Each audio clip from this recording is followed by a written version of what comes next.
Hey everyone, Carl Carpenter here with Arrakis Consulting. I've been asked to discuss how to do subnetting. A crazy amount of excitement and boredom at the same time. If you're not used to subnetting, it's not necessarily the most exciting subject. However, it is a required subject. If you want to do any network engineering, uh, pen testing, it would be probably important to that, firewall administration and so on. So first off, I also want to point out that while I've taught CCIEs and I've taught this exact material to other people, companies, environments, the military, that doesn't mean it's the method that you may want to use. You may decide that you don't like my method and you want to do something else. Totally cool with that. Do what works for you. I teach this method because the idea behind it is that people need to pass certification tests. They need to do that, or they need to have a realistic and easy to understand method of how to do subnetting. So that's the concept. This is, again, the method I teach. Not necessarily saying it's the right method, but it does happen. The other thing is that if you don't like it, then don't use it. It's entirely up to you. It's what makes you happy. But I am at this point, and for this particular video, I'm trying to teach it from the lowest common denominator. So somebody who's just trying to learn subnetting, they don't understand it, things like that, and they want to get better at it. And I'm trying to teach the methodology of how to do subnetting. So let's get into it. Let's see how it works. So, all right. So first off, we have to understand what's known as the default subnets for the various IP ranges. So we have a Class A subnet, and a Class A subnet is 255.0.0.0. All right, and there is a pattern to this. Class B, 255, 0.0. So let's just represent the different cells that there's a period in between the cells. Class C, let me just type that again. Class C is 255, 255, 255, 0. So you can see the pattern of 1 255 for Class A, then 2 255s, and then for Class C we have 3 255s right here. Now let's also expand the subnet to a better understanding of how it looks. So in relation to subnet masking, each one of these 255 represents 8 bits. All right, so we're only going to look at the last octet. So this is 8 bits, also known as an octet. This is another 8 bits, also known as an octet. Same thing here, and then same thing here. So realistically, if we were to look at a subnet mask or subnet in binary, it would look like, here, let me just shrink this down to something much smaller. In binary, it would look like, so for the first 255, be 1, 2, 3, 4, 5, 6, 7, 8, and then it's period. 1, 2, 3, 4, 5, 6, 7, 8. Then there's a period. 1, 2, 3, 4, 5, 6, 7, 8, and then there's a period. 1, 2, 3, 4, 5, 6, 7, 8. All right. So there's 8 ones in there. Let me just shrink this down to a more reasonable number. And I will isolate the periods with a different cell color. All right, so there's 8 ones in there. And so this first set of 8 ones, if you went through the binary video I did, then you would see that this first set of 8 ones equals 255. So this second set of ones equals that 255, and this third set of ones equals that 255. Now we have a 0 over here, though, so what that means is these are actually zeros. Because in binary, if these are all turned off, and again, I'm referencing the binary video I've already made. If these bits are all turned off, then that means 0. So the concept of subnetting is to take this and break it up even a little bit more. So we're going to put some ones in there in different places. And the reason we want to do that is could be for routing, it could be for access control lists, it could be for minimization of the VLANs, it could be for a variety, who knows what. All right, so what we're looking for is really just adjusting the zeros as opposed to the ones. Now adjusting the ones, in this case, that's called supernetting, and that'll be an entirely different video. But I'll give you a heads up. Supernetting is nothing more than subnetting in reverse. It's the same thing as subnetting, it's just in reverse. So let's figure out what this means. So first off, when you have a class, I'm picking on a class C right now. When you have a class C and you have all zeros, that means you have 256 possible hosts. Now, possible hosts and usable hosts are not the same thing. You have to subtract 2 because you have to have a network ID and you have to have a broadcast ID. So if we subtract 2, so let's just go down here, plus this, minus 2, we have 254. That's known as the usable hosts. This is a trick question on almost every certification test there is.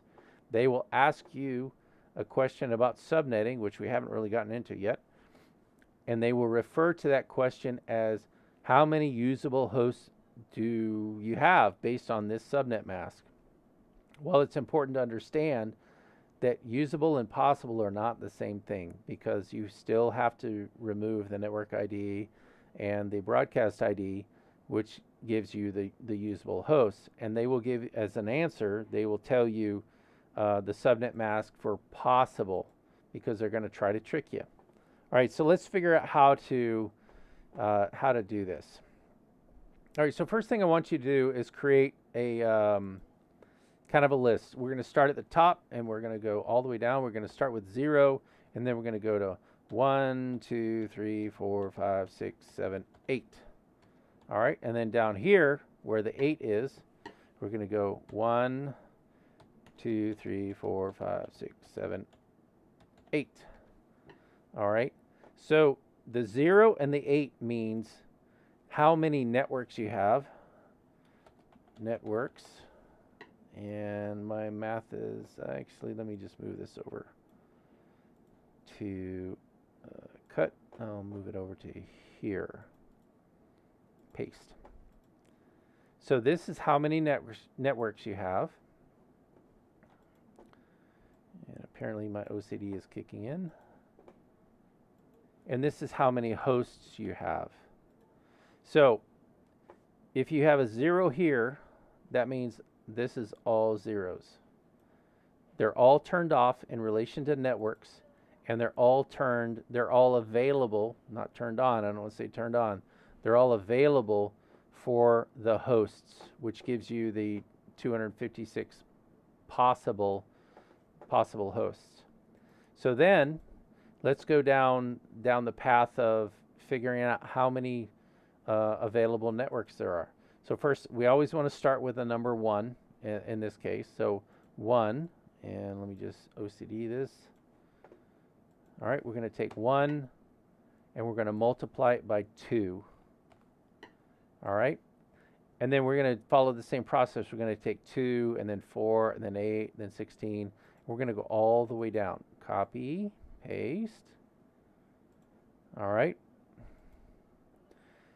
And then we're going to do the exact opposite over here. So we started with 1, we went all the way to 256. So over here, we're going to take this number, and just put it right there, 256. And then we're going to divide it by 2. So on this side, we multiplied. This side, we divide. Again, super simple. So plus that cell divided by 2 gives you 128. And I already see the OCD things coming in. And there we go. All right. So that means, in a nutshell, if this first bit was turned on, which would be a number in here that we would find. So let's say we have 1 bit turned on right here, like that. Then we would have 2 networks and 128 possible. So how many usable? Well, much like I said over here, we subtract 2. So plus this minus 2. Copy, paste. There you go. Okay, so if we have this 1 bit turned on right here, then we have, so there's the 1 bit turned on. The first bit, no bits turned on. Now we have 1 bit turned on. So we have 2 networks and 128 possible with 126 usable. So if we turn this one on, oops, wrong button. Turn that on. Now we have 2 bits turned on. So we have 4 networks and 64 possible is 62 usable. So then the question is, well, what is this number? Well, if all of that equals, let me just put this in there this way, merge and center. If all of that equals 255, and you paid attention to the binary class that I already gave, and let's just go do that, merge and center, merge and center, merge and center. Let me just format this a little bit for you. So if all of these ones are 255, so that means that's also 255. That's also 255. So then what is that right there? So in the binary class, you learned that if this 8th bit is turned on, then that means 128. And let me just expand that a little bit. So if the 2nd bit is turned on, that equals 64. All right, so those two together, 128 plus 64 equals 192. So the subnet mask would be 255, 255, 255, 192. So a couple tricks, and I'm going to show you some other tricks on this. First off, don't do the math on all these ones. Every single time you see a whole bunch of ones in a row, and especially if there's 8 of them in a row, it's only 255. It's always going to be that. It's never going to change in relation to a subnet mask. All right, so now in relation to the concept of subnetting, so we have, let's say for example, we had a question on a test. Let me just make an area for sample questions.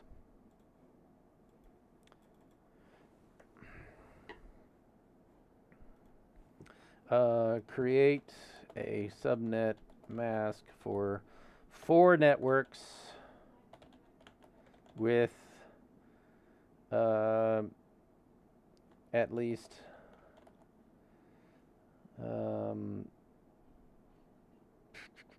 12 hosts. So you might see something like that. Let's get this up there. In this case, they're saying the 12 hosts is really just trying to confuse you. So we would go 4 networks, so 255, 255, 255, but 12 hosts. So what does it take for 12 hosts? So we go down to possible and then usable.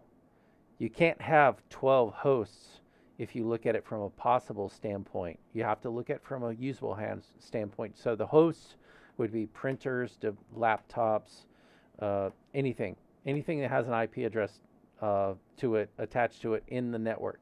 So the 12 hosts, so we simply, after we've created our little chart here, we go down and go, okay, that's 14.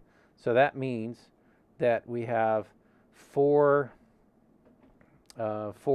bits turned on, right there, right there. That would be 32. This would be 16. All right. So what is 128, 64, 32, 16 added together? So let's just do the math on that.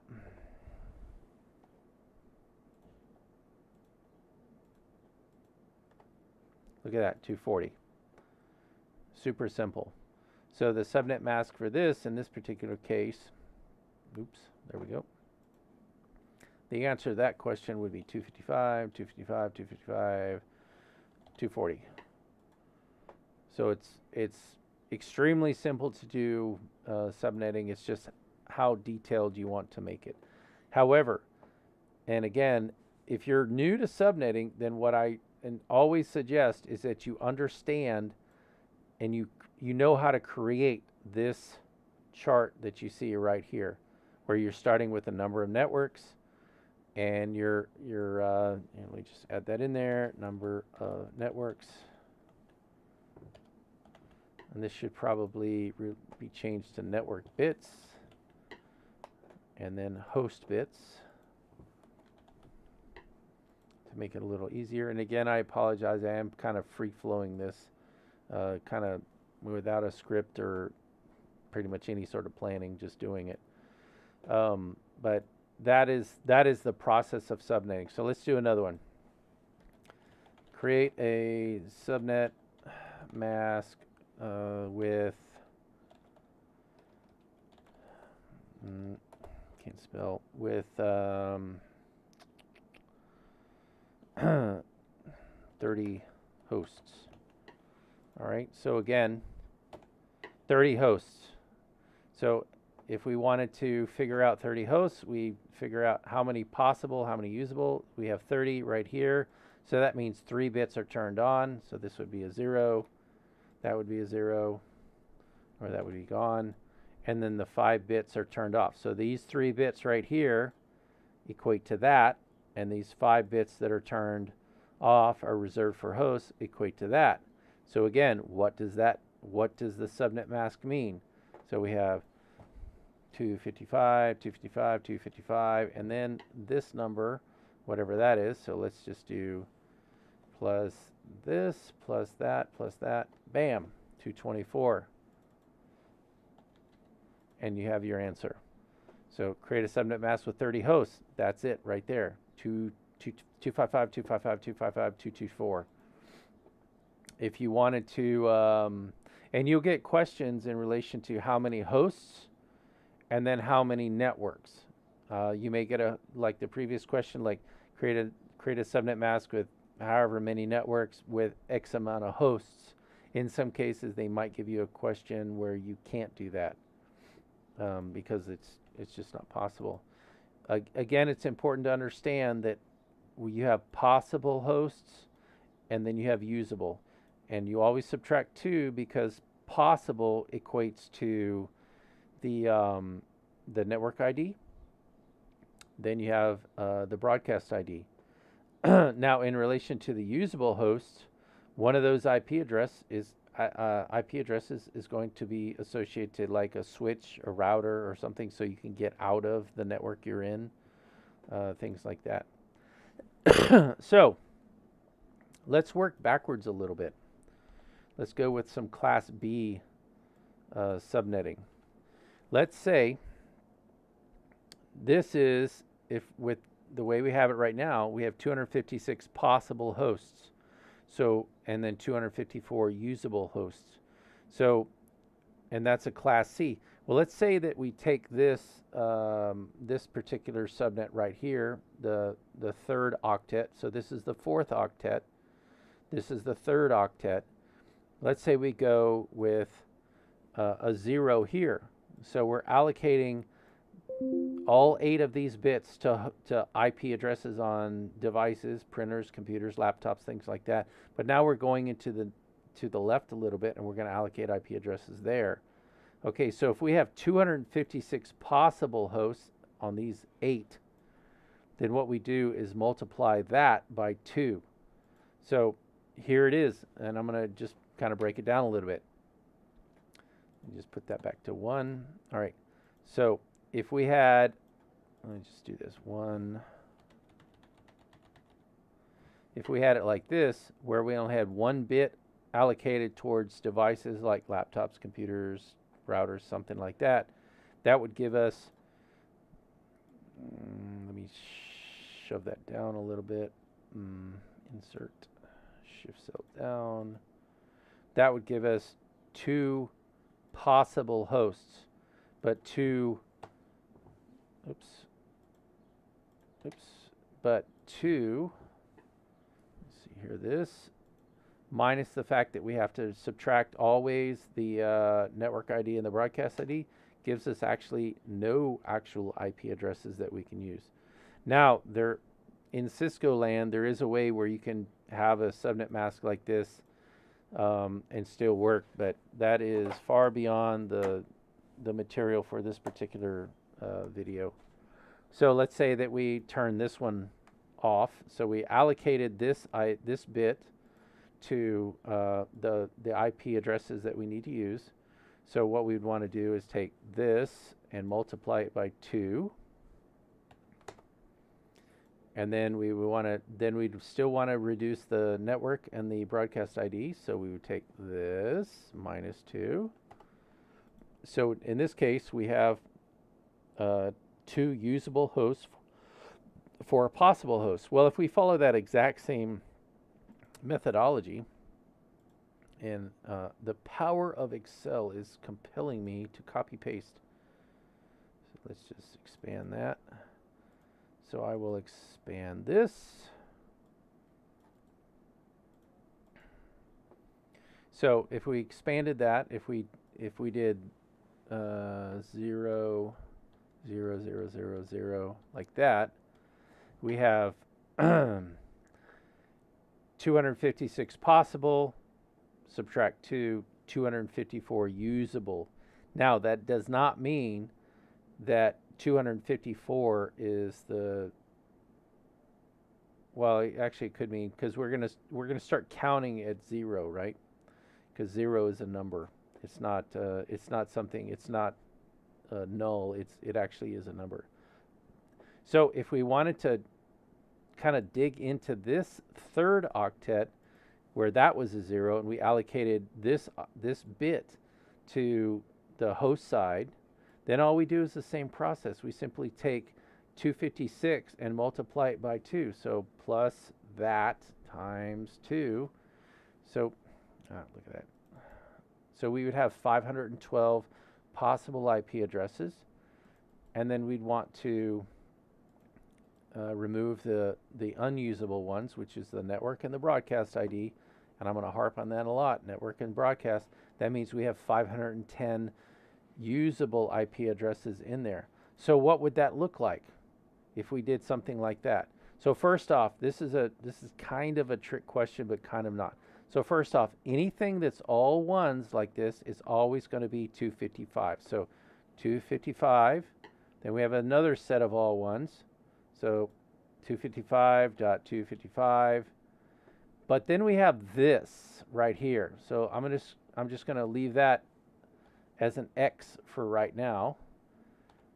And then right here we have all zeros. Well, all zeros added together is always going to be a 0.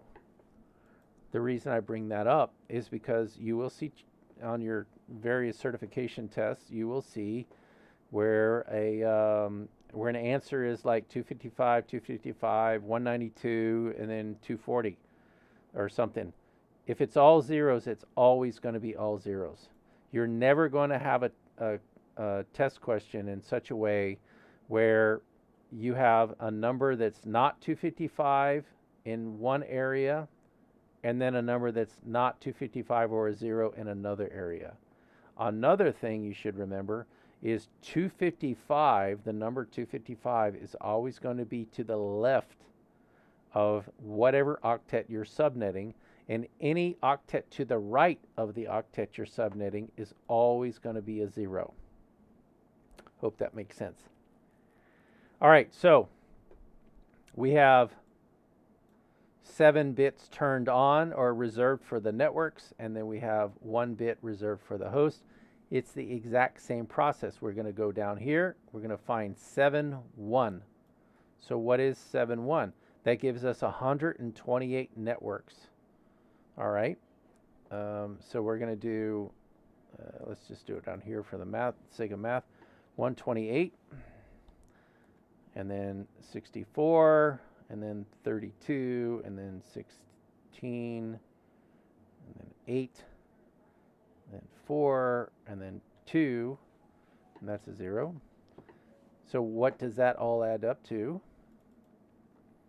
I will do the math right here. Plus sum, bam, and of course I have to spread it, 254. So right there for that X, it would be 254. Now, did I know this already? Yes. I know that if it's a 7-1 split, that it's always going to be 254, because I've been doing this for ages. I know for a fact that if it's 4 ones and 4 zeros, it's always going to be 240, because I've been doing this for decades. I know for a fact that if it's going to be all 1 or 1 and then 7 zeros, it's always going to be 128, because I've been doing this forever. So the reality of it is understand the method of how to come up with the subnet, and then as time goes on, you will naturally kind of just get with the program and understand what it is. Most subnets in relation to certification tests are based on the Class C subnet mask or the Class B subnet mask. All right, somewhere in there. Very rarely you're going to have to deal with Class A. All right, and with that, I hope that met your needs for what you're looking to do. If you have any questions, feel free to reach out, leave comments, things like that. I do plan on talking about supernetting, which is it's really just taking subnets and adding them together. It's not a hard process. If you can understand subnetting, then awesome. You understand supernetting, you just don't know it yet. And with that, I'll leave you guys. Enjoy the rest of your evening, and see you later. See ya!